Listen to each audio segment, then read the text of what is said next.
Hello. Hey, everybody. Hi, everybody. I think we're definitely going to keep some sort of countdown something just so we can chair dance because that was delightful. I was rocking out. It's so funny now that I'm like programmed that like anything that doesn't come in our brand colors, I'm like, can I change that to blue? Yeah, for the podcast listeners, it was a black and white countdown graphic that StreamYard has given us that we experimented with today, but it is not in our brand colors. And Dr. Erin, of course, her soul is offended by that. So I live and breathe our brand colors in my Canva account. That was funny. It's okay. Yeah, I mean, I breathe it in my wardrobe, so we're okay. You're so much better.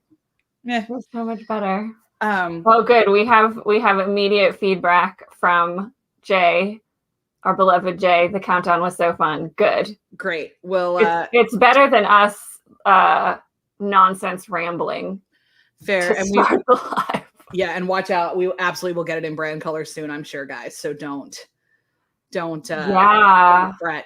If we're a little subdued today and you hear it in our voices, it's because it's not our personal lives. Please, personal lives are grand on our end, but we are going to spend the next little bit holding space for Afghanistan and Afghans, and which, just pro tip really quick, whenever you're listening to this, Afghani is the currency, Afghan is the people. So just as you're in parlance for that, we're going to hold some space for that today. We're going to talk about what we learned in our Colonizers World Tour a little bit earlier on this year in April of 2021.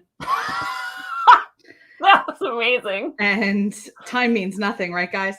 And then a little bit of what our minor research and then our, being humans in the world tells us about what's happening right now. We have, as always, not as always, I should say, but in Colonizers World Tour, we always have a link to a living Google sheet. Yeah. And we have taken the Afghanistan one from CWT, and it will be in the show notes of this video and this podcast. It is a living doc, so we are updating it as we go along.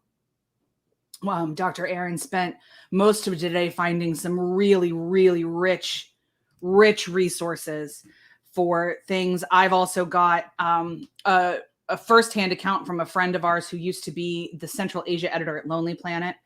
And she wrote a beautiful piece about the Afghan people that she met, and she never made it to Afghanistan, but not for wanting of trying. So we'll share Megan's piece as well. Not only is she a fantastic writer, but the way that she describes that whole process is really beautiful and meditative, and we would encourage you to read it. Yeah, it was fantastic. And I got some great resources from it that I included in the Google Doc as well. So that she referenced. Yeah. And it will link to her Twitter as well in our sheet so that you can follow her for all Central Asia. The other thing, before I forget, while I'm saying Central Asia, lots and lots and lots of Afghans on Twitter have been asking and begging to not be referred to Middle Eastern peoples, because they are not. They are Central Asians. Mm-hmm. They're related more to Persians. So that's we're going to say that a couple times. There's a lot to wrap our brains around as America has been taught to think about Afghanistan in a specific way. And we would like to hold space for narratives other than that today. But that's the subdued. I'm sure we will still be. I will absolutely be sarcastic because that's how I handle trauma. But we sit with grief today and anger. We're going to do a couple empathy exercises first, for sure, because we found some things besides Afghanistan, Haiti, and tropical storms that, and we will, by the way, be holding space for Haiti at another time. And we'll be, oh my gosh, guys, it's a lot right now. It's a lot. It's just a lot. So, and also I want to tack in there too, holding space for our Iraq and Afghanistan war veterans. Oh my gosh, yes. When I said Afghanistan in my brain, I meant them too, and I did not say that out loud. Thank you for that addition. No, I knew you meant it. I just wanted to make sure we said it out loud. We know and have met and have worked with veterans from those theaters. And we know a lot of people who fought in a lot of conflicts around the world, and the trauma of that role, whether chosen or not, is ongoing and very, very deep. And so we're also holding space for not only veterans of Iraq and Afghanistan, but all violent conflicts that are traumatized by changing events, shall we say. Yeah. So brief detour to some empathy exercises first. Let's talk about those. Are you going to write them down, or do you want me to? Could you? Because I am at my kitchen table and not my desk. I'll write them. Thank you. You're welcome. So the first is a breath of good news that we're happy to share on this day, is that U.S. Paralympians will be compensated for their Olympic medals the same monetary as their Olympic counterparts. This is the first Paralympic Games that will happen in. We are thrilled for them. That's incredible. Yeah. A reminder again, as we talk on August 17th, the Paralympic Games will start on the 24th of August. Your good doctors will be passionately watching. So do not worry. Follow us on all of our socials for coverage that will probably not be anywhere else in your newsfeed. So we're going to try to be as cheery as possible for these athletes who have worked just as hard as their Olympic counterparts. Para also means parallel, not paralyzed. So they are parallel games, not just about the physical body of the people that are in it. So that's it. What's up next, Dr. Erin? Yes. Hold on, writing down. Next, also good news. Whether or not you've been following this, there's ongoing protests from Indigenous Hawaiians and allies protesting the building of a giant telescope on Mauna Kea, which is historically sacred land for Native Hawaiians. Protests have been ongoing for a long time. We have some great resources in it that I'll make sure and put in the show notes, including a beautiful documentary that I watched last year about a slam poet, Indigenous Hawaiian slam poet, and her work on Mauna Kea. So the good news is it was announced this week that 4 Native Hawaiians who were arrested in 2019 while protesting against the construction were found not guilty of obstructing the mountain's access roads. Obviously, the trial began in January 2020 and then experienced significant delays because of COVID. So good news for those people who are not going to be prosecuted for protesting the desecration of their sacred land. Another happy empathy exercise. Transitioning from happiness. Well, this is actually just a really academic one. So for anybody who didn't see or it got swallowed in the rest of your news feed earlier this week, there was a mass shooting in Plymouth, England, which is on the southern coast. I have been there. It is lovely. I remember having a great cup of tea and a biscuit at a cafe there. And I believe the year of our Lord, 2002. But Florence Keene on Twitter, who we will attack to, has done a really great long thread about his online footprint, which very much indicates that he is in the incel movement, which is a predominantly online movement with offline consequences of men who believe that all women are to blame for their lot in life, whatever that lot is, and all of their slights and all of their everything. Incel culture is Elliot Rogers is a name Americans may remember. He committed a mass shooting of sorority girls in Santa Rosa, California, I believe, several years ago. And he is kind of the hero of this movement. It's a great explanation. It's an excellent Twitter thread of explaining what the incel movement is, explaining what it looks like and shows up online, explaining some of this particular individuals' online movements and things like that. So we're going to link to Florence's Twitter thread, because if this isn't something you've come across, we would love to be able to give you this resource. So that will be in the show notes. Yeah. Okay. Last up, you may have heard some buzz about the film CODA, which is released. Is it Apple Plus or I think so. I think it's Apple TV Plus because I don't think I have access to it right now. It's Apple TV, Discovery, Disney, Netflix Plus. It's on a streaming service. It's getting a lot of buzz. Currently, it stars Marlee Matlin, and 2 of the other 3 stars are also deaf actors, which, fair dues to Marlee Matlin. They were going to cast hearing actors for the 2 roles of her deaf husband and deaf son, and she was like, nah. So shout out to her for leveraging her privilege as a successful actor to advocate for more deaf representation. However, we will be sharing in our show notes a link to a thread from Jenna Beacom, who's a master's of education, is also a deaf person, and has some thoughts and feelings about the problematic portrayal of deaf people, translation and services and interpretation, deaf life that are presented in this film. And we both read through her thread. Neither of us have seen the film yet, but I believe probably we will, just to see it. We are covering attempting to cover in our work, expanding it to cover more films about different levels of ability and different disabilities. And yeah, I mean, there's a lot of ways in which hearing-driven art about deaf people has shaped the way we think about deaf communities and the deaf experience. And it appears to me that even though this is driven by Marlee Matlin and, you know, has a significant amount of actors representing deaf people, that it falls into a lot of those kind of tropes, if you will, of what we think. The daughter, who is the only hearing person in the family, the plot is that she wants to be a singer and her parents don't want to let her because she's also their translator and interpreter. Yeah, CODA stands for Child of Deaf Adults.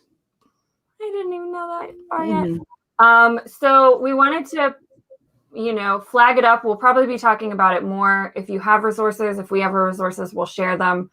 But it's an important conversation to have, you know, and she starts out by saying, you know, CODA will probably be successful. Hearing people will like it. Success opens door for deaf peoples. That's good. But there are also many deeply harmful messages in this movie. Does the likely success cancel out those harmful messages? So we don't have, you know, the answer on this. We just wanted to share some perspectives and open that door that just because something is representational doesn't mean it can't also be harmful. Yeah, just that if you see it, it sounds like there's some lovely moments in it. But it's all of the praise it is currently getting that we can find is from hearing critics. It's not from deaf critics. And it's just, this narrative is to carry in with you. Marlee Matlin rose to fame and I believe won her Academy Award for a movie called Children of a Lesser God, which is a really not great representation of deaf folks. Really not great. If you are a theater person, and you've also seen The House of Blue Leaves, that's also not a great one. So it's been a minute. I don't think we actually have a really good counter representation to this. And so anyway, the thread makes some really good points, stuff that obviously she also has a CODA. She makes that point. And so that's something like, she's like, my daughter would never do this. I would never ask my daughter to do this. This is really inappropriate, like a couple different times, especially about the translation. So it's just good to we should carry multiple narratives in our head whenever we encounter art. And thank you to Jenna for providing us with this thread. Bless the Twitter threads. Okay. Are we good on that? Yes. Yeah. We're good on that. We're going to transition to Afghanistan. So as we talk today, remember, as we said at the beginning, it is Tuesday, August 17th. What is fresh for us in this moment is that Kabul has fallen to the Taliban. The Taliban leader has made statements about what Afghanistan under their new rule, I believe I've seen some places them referred to as the new Taliban. Sure, whatever. They've renamed Afghanistan too, but like was talking about it last night with my mom, and she's like, did you see they renamed the country? And I was like, let me tell you how many names Afghanistan has had in the 20th century. Let's just, good Lord. There's a lot. So the couple things we know what they have said. Yeah. So they have said that they will offer amnesty to anybody who helped the United States or NATO. They will not be prosecuting those people. This is what they have said. They have said that women will be allowed to go to work and school within Islamic law. Yeah, within the bounds of Islam. Yeah. Which again, as I've been saying for many years, and I'm not the only one, but I'm the one you're listening to right now. Their definition of Islam and a lot of other Muslims' definition of Islam is quite disparate. So, within Islam, women can drive and go to school and work and marry who they want and do all of those kind of things. Within the Taliban's interpretation of Islam, heretofore they have not been allowed. So yeah, and they failed to specify which interpretation of Islam they're going to be using, but educated guess based on their past history of interpretations, they think their interpretation is the right one. Yeah, and I could see like a going to work being really limited again to things that they perceive as like childcare or as something like that. Women's work, yeah. And potentially school would be like going to a Southern Baptist seminary where you get like canning classes or something. So there is a degree at some Southern Baptist seminaries in being a good pastor's wife. So maybe you'll get that in Afghanistan now, being a good caliph's wife. I don't know. But there no bones about it. It will limit. They've also kind of said that they want to bring stability, which is particularly interesting considering everywhere they've been, they have not heretofore. So we'll kind of go, this is what they've said. It's fresh in some ways and completely not, and completely the same in a whole lot of others. And what we as Westerners need to realize is that a couple things. First of all, this is going on a lot longer than us. Than the U.S. military intervention in 2001. And a lot longer. The U.S. also had a minor military intervention in the 80s to counteract the Soviet intervention, to counteract the people of Afghanistan have been pawns in a lot of other people's war games for a long ass time. Yeah, I know. One of the things that we learned when we did Colonizers World Tour for Afghanistan, we covered them during the month of April, where we weren't quite to colonization yet, and it was partial influence and control, European influence. And we learned a lot about the formation of what is now the contemporary Afghan border.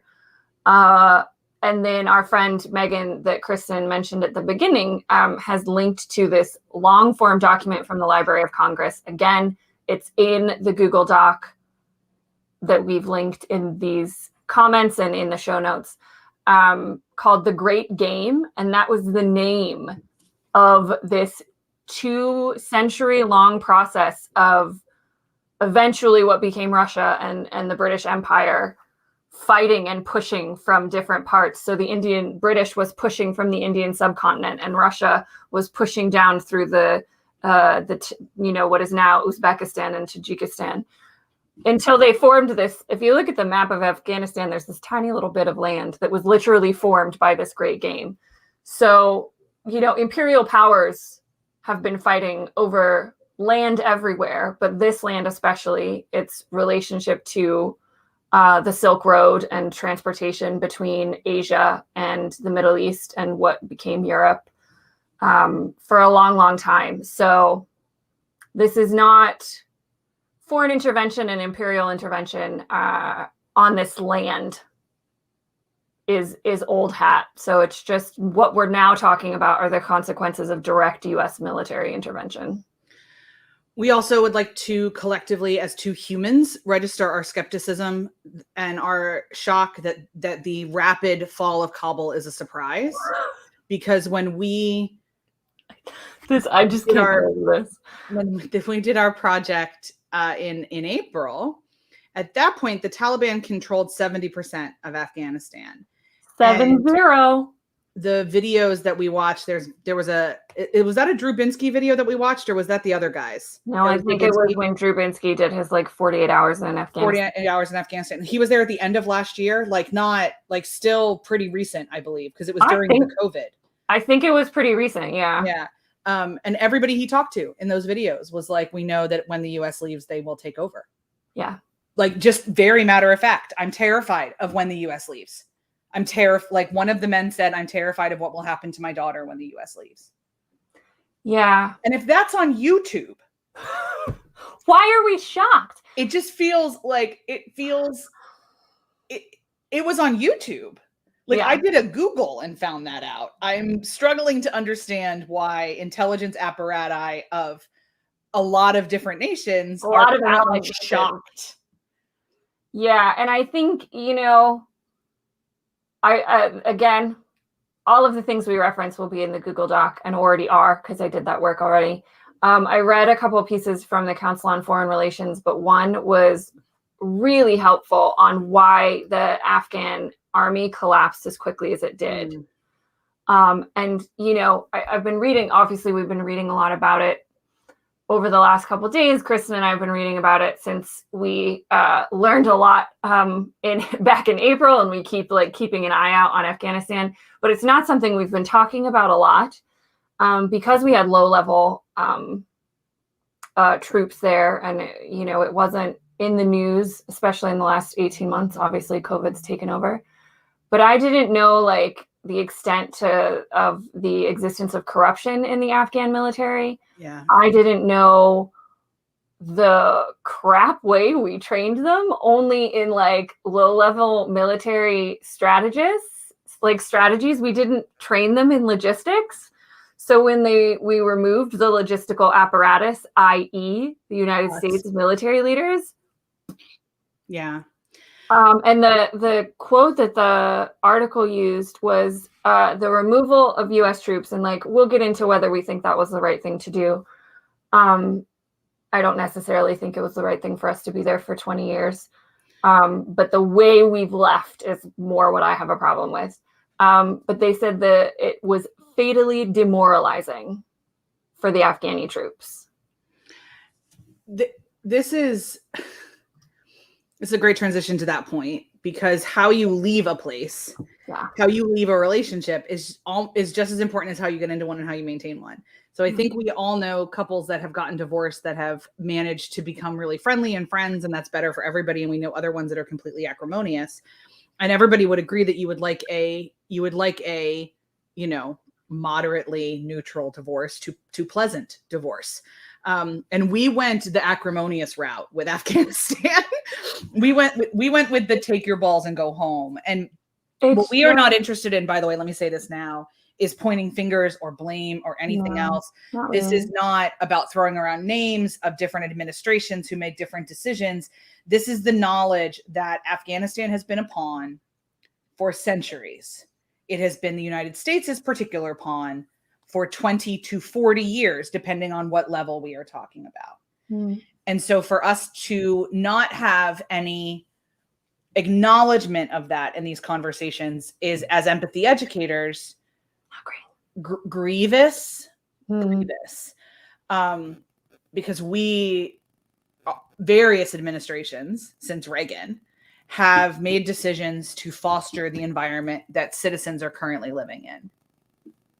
Yeah, I mean, we gave guns and money to the Taliban in the 80s because they were fighting the Russians, and all that mattered in U.S. foreign policy was fighting communism. We did that indeed. Yeah, learning about we're covering next week in Colonizers World Tour Vietnam. We didn't plan it this way, obviously. Fun juxtaposition right now, can't lie. Because we didn't know this is going to happen in Afghanistan this week. But apparently nobody did. Literally nobody did. So it's okay. Except the Afghans? They didn't.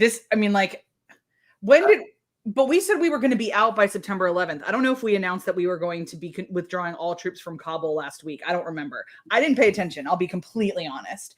We definitely, it was supposed to be May under Trump's deal with the Taliban. It was supposed to be May. Yeah. And then Biden pushed it to September 11th, which I just like, that just didn't make me feel good, y'all. Can I just like, I understand. Yeah, I have a PhD in symbolism. I understand why 9/11 2021 was chosen. Just didn't make me feel good. You know what it made me feel like? It made me feel like when Bush stood on the ship battleship and said mission accomplished. Mission accomplished. Like, are we celebrating that 20 years after September 11th? Like, yeah, I just, to use that date in that way just made me feel icky. I'm not even sure I've like figured out what the ickiness means, but yeah, that's why. Yeah. But yeah, I didn't know it was happening this week. Regardless. Our main concern as empathy educators is for everybody who is watching all of the coverage right now and spending a lot of time throwing around a lot of blame. Yeah. And we're spending a lot of time saying whose fault it is. And we even did it here. Like, should we have gone or should we not? That debate is for later. What we would ask everyone to be doing now is realizing and holding space for the fact that while this is all happening, people are terrified. Yeah. On the ground, people are terrified. And it is not hard to find social media accounts of people. And, you know, just before I got on live, actually, there's a Paralympian who was going to be Afghanistan's very first Paralympic competitor. She had traveled from her remote village to Kabul. She was supposed to fly out today to get to Tokyo, and she can't. And she's on Instagram asking for international intervention to get her to Tokyo. Stop. So like that's what's at stake here. It's lives, it's futures. And then also the lives and futures of families and humans, not only from the United States, but from the United Kingdom, from France, from Germany, where else NATO sent troops? Like Rwanda sent troops at one point. Like NATO sent a lot of troops over a lot of years. Who is like 8 allied countries Yeah, that also withdrew their troops when we started to. Yeah. So yeah, those families are sitting here and trying to figure out. I've spoken to about 4 of my personal veteran friends in the last 48 hours, all via text, I will say. And it's all like, what the hell what were we doing? What do we do? These are the kind of questions that Vietnam veterans and Korea veterans have been being asked to wrestle with for decades. We did not give Vietnam or Korea veterans the support to be able to wrestle with those questions for decades. I hope that we are in a different enough time now that we can do something different, that we can remember that in the midst of all of this screaming about whose fault this is, bodies are involved in this. And children who lost parents, and you know, it's just all really terrible. And I know we're being potentially really less analytical maybe than you would expect from us, but more than anything, what we would beg is to not get caught up in the very easy mudslinging that will happen about this, and to hold space for all of the humans who had no power in these decisions and yet who are entirely affected by them. Yeah, and I think like those are the stories I'm gravitating towards. I mean, I'm also partially trying to understand what happened, but like my primary animus is worry and concern over the humans. Yeah. The humans that are there and trying to leave, the humans that are trying to live, the humans that were trying to, you know, do anything. And I think, you know, what Megan wrote was so powerful at the end of her piece was about like, you know, let's remember that all people everywhere like want comfortable beds and roofs over their heads and meals with their family. And like, as we talk about Afghan people and the Taliban and, you know, all the groups involved as objects more than humans. God, we're going to do that with the Taliban a lot, especially. I know we are. And that's going to be a real empathy challenge. How do you remember that they're human beings too, and who are doing what they think is the best to follow their particular God? This is going to be a thing. Yeah. And a dear friend of mine, a peacemaker in Northern Ireland for the last 40 years, John McCourt, always says, you know, people aren't radicalized by religion. They're radicalized by their homes being destroyed. They're radicalized by poverty and hunger and disease. And then it's the structures of an interpretation of a religion that give them support and animus.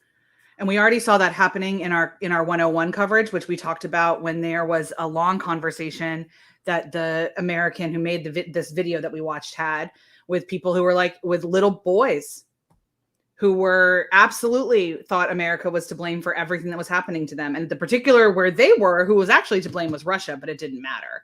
Yeah. Because the narrative was this. And so Colin Powell started saying it in 2004, I think. The only way to end the war on terror is to end global poverty. Yeah. And social workers and sociologists and anthropologists and public health officials have been saying it since long before that. But I remember being really shocked when Colin Powell said it. I was like, oh my gosh. Thank you. Yes. Yes. I agree. That was actually one of my papers in grad school. So, but yeah, it's. Yeah. And I think like, you know, I was thinking about this earlier today. Because we all, know this, those of you watching, if you are old enough to remember 9/11, I understand potentially we could be talking to people, or people could be listening that don't remember experiencing that. Kristen and I were freshmen in college. I was making a waffle. I was asleep because I was in Colorado. You were in Colorado. I was in Kentucky. I was making a waffle, and on the television, I saw the plane fly into the tower, and I went back to my table, and I said, oh my God, Bruce Willis is making a new movie. Because I couldn't fathom that was real life. There was no way. Yeah. I know. But 9/11 changed so much of the way our country sees itself and functions, and the way we frame and perform nationalism and patriotism. And so I think it's going to be a really tough battle to remember that there are humans involved in this, because so much of the justification for this war was in dehumanizing people. Oh gosh, yeah. There was a great New York Times article. New York Times? Article recently about the Ground Zero Mosque and what a fight that was, which I had forgotten about, and the dehumanization and all of it. It's I think it's a combination of that and our lack of cultural understanding of the ethnic makeup of the Middle East and Central Asia. Oh, for sure. And our deep, deep fear of difference. Yeah. And we've never had, so I should say, sociologically, everybody fears difference on a level. Yeah. To remember that everybody fears difference. Every culture fears difference. People gain power by telling other people what they're going to do about difference. That is one of the ways that people gain power. So again, the Taliban gained power by telling people what they were going to do about the enemy. Yeah, we can't really have a sense of self-identity and self-concept without a sense of other. No, and there are ways to hold those in tension differently than really any military industrial complex is going to. Anybody whose power is dependent on gaining land and or killing people, a much more black and white enemy structure than, obviously what we personally advocate for, but also what, a deeper level of humanity calls for. Yeah. But in order to take over a country, you got to make an enemy. And, we've extended that too many times. Yeah. Especially, as military conflicts have changed and adapted into guerrilla warfare. It does legitimately become harder to tell the difference between combatants and civilians, but we've used it to justify the massacre of civilians. Yeah. We extended, Al-Qaeda planned 9/11. The Taliban government in Afghanistan let them do it, let them hang out and do it. And then we extended that to the Afghan people. Yeah. And then, there's lots of geopolitical people and, international affairs people who are going to be talking a lot about President Bush's decision to go into Iraq and what that did to our relationship in Afghanistan. So know that we are aware of that. We're not touching it because it's not our particular area of expertise, but in the weeks and coming months, there's going to be a lot of conversation about that. Just like there's going to be a lot of conversation about Obama's drone strikes and decisions that Clinton, Bush 1, and Reagan made. There's going to be a lot of those. And there should be. I don't think there should be pointing fingers or placing blame, but I think there needs to be honest conversations. And honest analysis. Yeah. There's a difference between blame and accountability. Correct. Thank you for articulating that much more clearly than I was doing it at the time. But yeah, that's sorry to podcast listeners, but that's the noise my soul is making right now. Like I feel, I don't know about anybody else, but here's how I feel. I feel both powerless and infuriated. I feel completely grieved and numb at the same time, because as I was watching the images from the helicopter, which are so disgustingly reminiscent of the fall of Saigon. I mean, like, could they have done it? Like, could they have planned it better in a way? As I watched that, and I've been spending the last couple days reading about the fall of Saigon before this happened. All I could think of was children, and how my husband and I talk a lot about how we grew up in completely different worlds, and that his world is even so privileged compared to the children that I was watching, and how 3 months ago, I was donating money to the first Afghani women's cricket team because it was forming. And all of these kind of things, I just kept having the faces and the questions and the what has it. And my faith tradition says that I am allowed to approach my deity and scream at her and cry and weep and gnash teeth and just scream. And that's what I did last night. That's what I did this morning. That's what I'll do tonight. All I know is to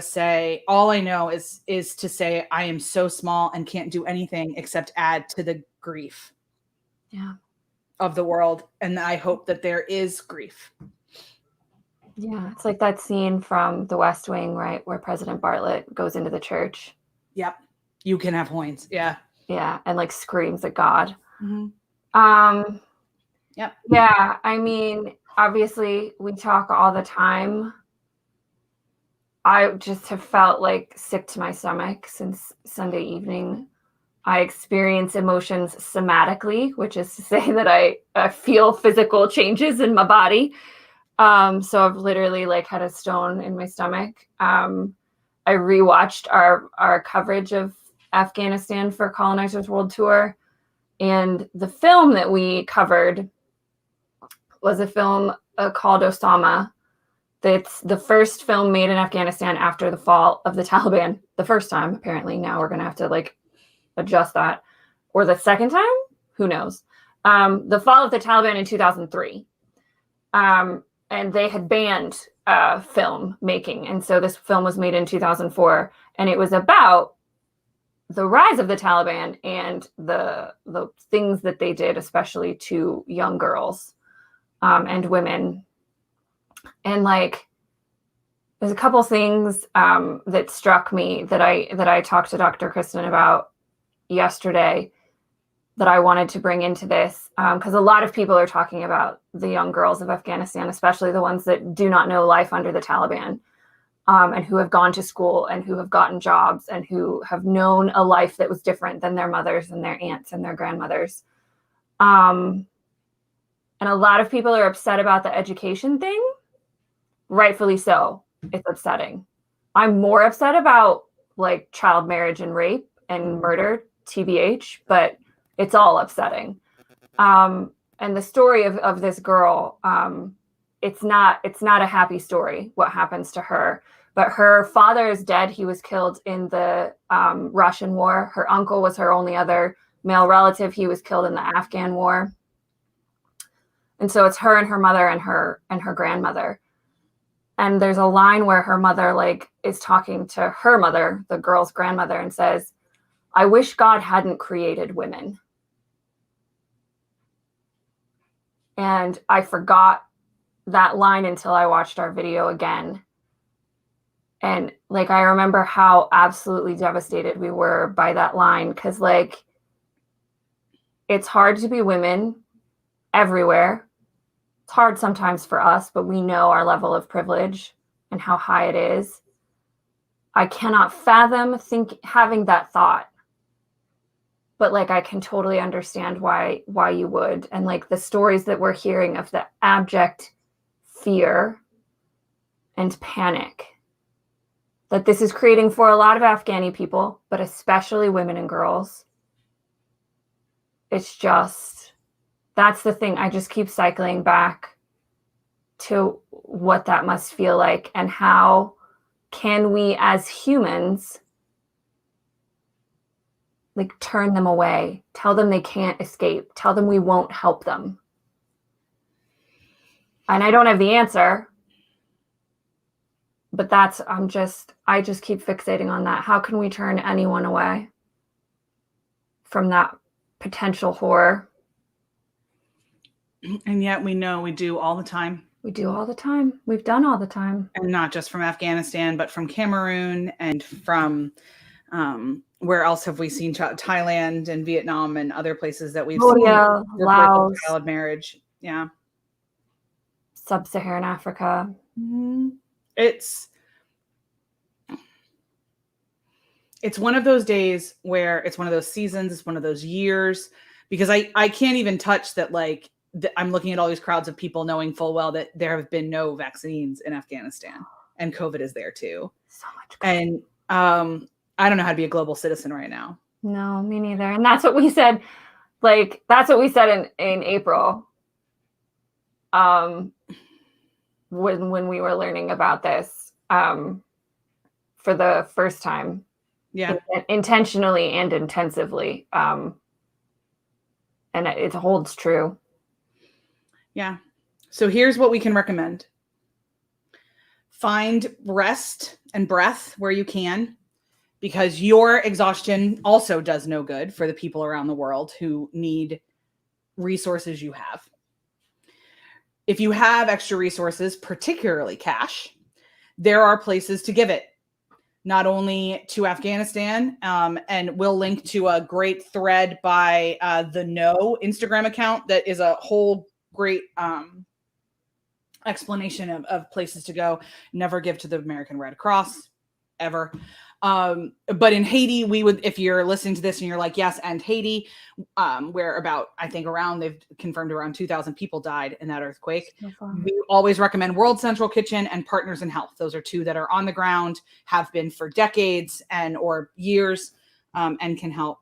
If you don't have resources, cash resources, especially to spare, you have good energy to spare, whether you call that prayer, you call that meditation, you call that intention, you call that whatever. Put out in the universe that humans are humans and deserve dignity. Mm-hmm. And hold that as deeply as you can. Be as informed as you can, for sure. We would recommend any or all of the resources in our resource guide, for sure. Some of which we disagree with, and many of which we agree with. But we would encourage you to understand as holistically as you possibly can. I would especially urge you to bounce news stations and bounce sources for the next little bit, as different people are going to have different lenses. So remember those lenses as you bounce around. And we are not experts in Central Asia by any even like not even a stretch. We're not, it's like, that's laughable. What do we keep saying in our videos? We're like holding hands, standing on the shore, looking out into the vast ocean of information. Yeah, we're not even dipping our toe. We're just like staring at the ocean. We're just really good at Google searches and finding things, which is why we have these documents. So, and we will continue to do that for you guys and for ourselves. And we'll continue to hold this space always, every week, every day, every whatever. Holding space is a big part of both of our practice in being human. And we will continue to do it in this virtual space for you all as well. Yeah, one of my favorite poems ever, I gift it. Dr. Kristen has a gift of it on her desk, called Desiderata by Max Ehrman. I have it posted right by my desk. But the quote I always use, beyond a wholesome discipline, be gentle with yourself. You are a child of the universe. No less than the trees and the stars, you have a right to be here. And whether or not it is clear to you, your life has a purpose. But be gentle with yourself, be gentle with everybody. And I think for those of us that have lived through this war and through other wars,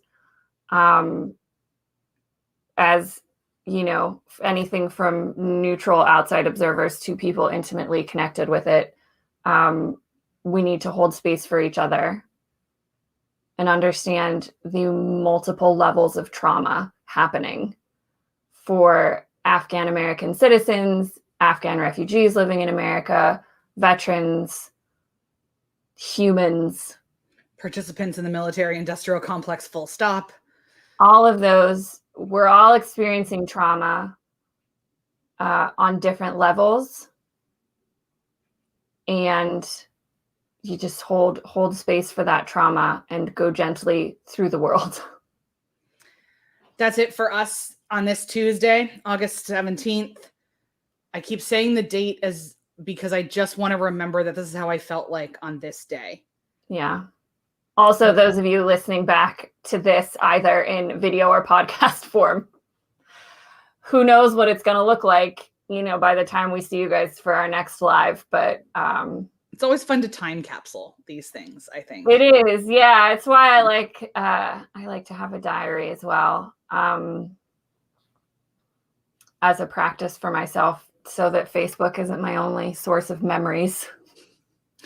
Yes. We'll talk about that another time. Maybe that's a great discipline to think about, the art of journaling and the art of diary keeping. Right. Writing shit down so you're not dependent on social media to tell you when things happened. Yeah. Or your own brain, which is for having ideas and not for keeping them. So yeah. In the meantime, we'll see you next Tuesday. Or before then, reminders, if you're here on the YouTube and you're listening live, we have several videos every week, including installments in Colonizers World Tour, where this week we are in Cameroon. And next week we are in Vietnam. That series never makes an appearance on the podcast. So if you're a podcast listener, please make sure to come to the YouTube and learn about Afghanistan and Vietnam and Cameroon and the Philippines and a whole lot of other places and Antarctica in video form. We have a lot out there for you. Wherever you are, please rate, review, subscribe, ring the bell, do all of the YouTube-y and podcasty things. We deeply appreciate you spending time with us and giving us your time. We hope we've honored it. And we will see you whenever we see you next. Be safe and be well, everybody.